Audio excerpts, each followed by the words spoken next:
Një mosmarrveshje familjare në Pej ka përfunduar me ndërhyrjen e policisë pasi një 37 vjeçar dyshohet se tentoi ta kapte nënën e tij 75 vjeçare për fyti pas një debati për ndarjen e shtëpisë.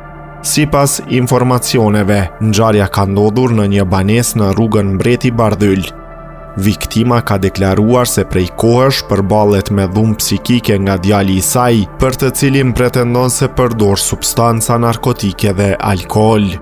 Ajo ka treguar se pasi i biri kishte biseduar me disa avokat dhe kishte kërkuar ndarjen e pjesës së tij të shtëpisë, ai dyshohet se tentoi ta kapte për fyti kur ajo i tha se nuk kishte nevojë për ndarje.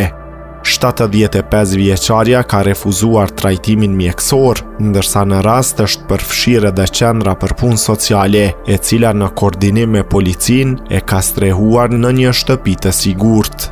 I dyshuari është arrestuar dhe intervistuar, por me vendim të prokurorit të shtetit, është liruar në procedurë të rregullt, ndërsa ndaj tij është iniciuar rasti për veprën penale, dhunë në familje.